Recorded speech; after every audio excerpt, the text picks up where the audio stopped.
Well, it's time to start selling those meta cards. So make sure you guys smash the ever-living crap out of that subscribe button so you guys don't miss out on more Oz content. So, with the OCG ban list, somebody in my comments section said, hey, MCool40, should we be selling our meta cards right now? Should we, is it time to offload them? Okay, so let's talk timetable here.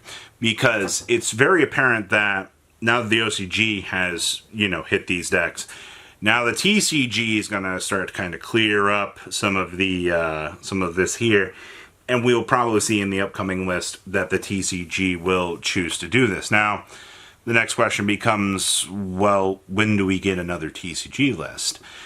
So, speculation could be, I wouldn't be surprised to see December. Konami tends to like to do something over the holidays to try to spicing up a little bit of the market and things like that to try to keep the game exciting over the holidays. And, if you got free time with family, it gives you a chance to experiment around.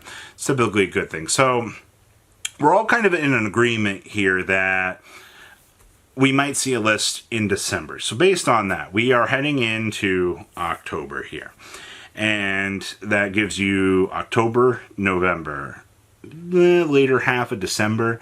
So you're technically looking at maybe even 3.5 months of playtime with Full Yummy. Now, my first kind of initial question to you is why did you pick up these themes if you knew that you were going to consider selling them so quickly? That's always an interesting question that comes to my mind, because it's like, if you just bought them just to turn around and sell them, then really what was the point in picking these up in the first place?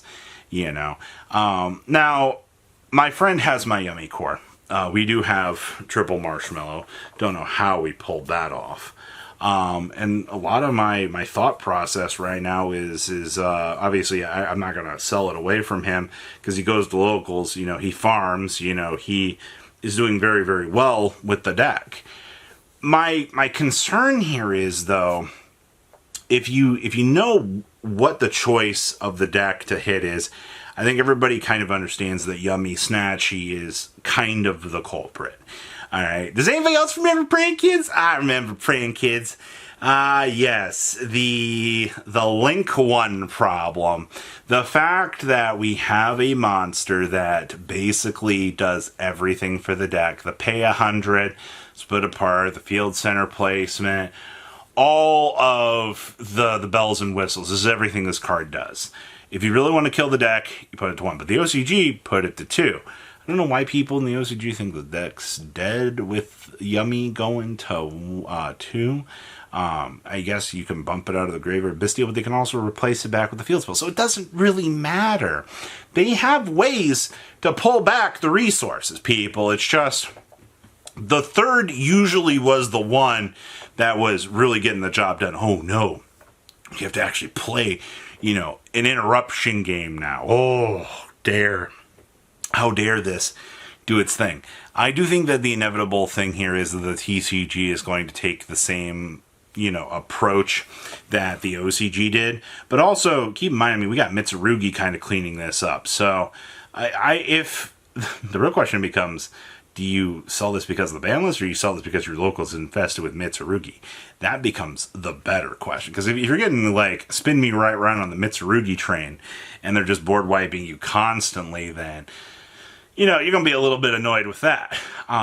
Yummy is definitely something that I myself, if I wasn't in the place that I am, I'd probably sell the core, honestly. But that's my 2 cents. Now, K9, on the other hand. So, Robbie, Joe Cool went to 1. Izuna went to 2. Konami's coming for K9.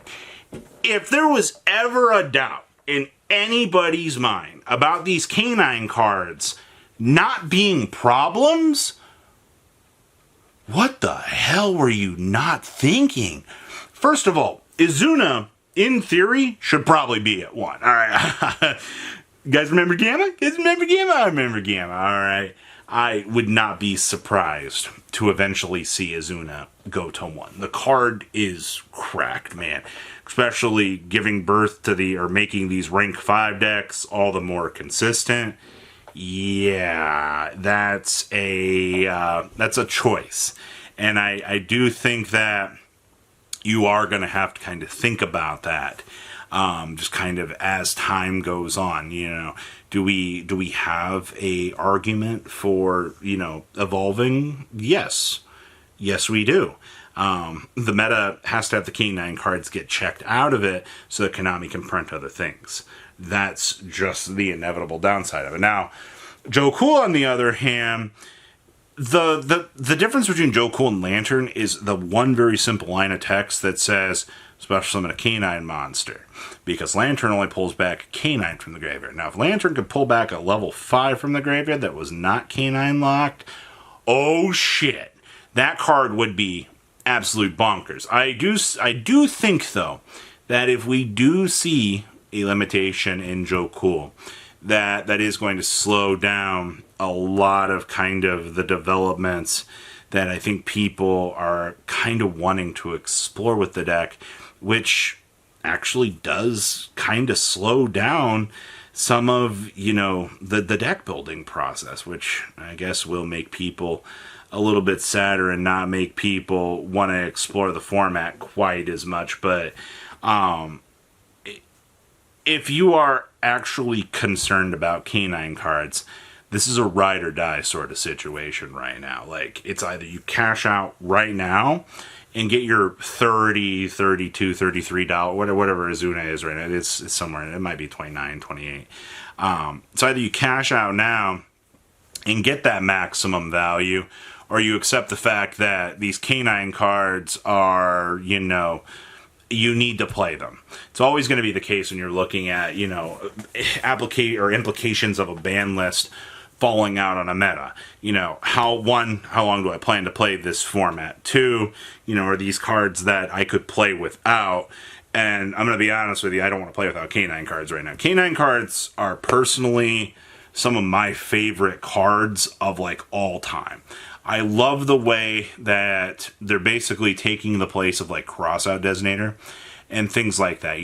We did initially see that, losing Call by the Grave was absolutely horrendous, but we saw that there was a shift in the meta, and we saw that with that shift that there was a new opportunity to kind of build up and go. Vanquish Soul already got blown out of the water. I mean, Vanquish Soul cards have already started to drop. There's not really much of a point to go sell those. Rizal cards were already in an all-time low. You don't really have much of a reason to rush on sell those. So your big culprits here are Yummy and K9, no matter how you want to approach the discussion of should I sell these or not.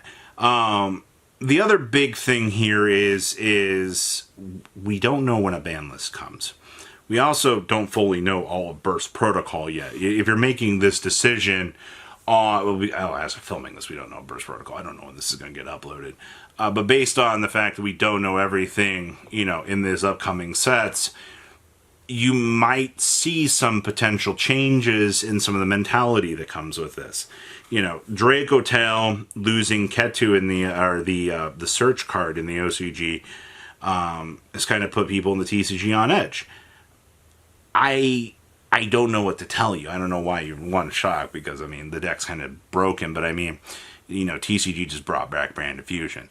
Branded's always been more of a I guess a TCG deck. The OCG abuses a lot more than we do, but it was just the gimmick puppet locks that was slightly annoying here. Regular Branded really didn't bother us all that much, but I think right now there are things to consider when analyzing the meta and deciding, hey, I want to sell this card here, or, I want to get rid of this because of this. I will agree, there are arguments for this. I'm not going to take that away from you. But if you're just 3 months in and you're just I'm ready to sell this, and you just bought marshmallows, why did you waste the money? What was the point? What are we so afraid of at this stage that we had to make these decisions? I don't really know, but only time will tell as more things develop. So please, comment down below, tell me what you guys think, and I'll see your beautiful faces back here in a day, guys. Peace out. Patrons, thank you.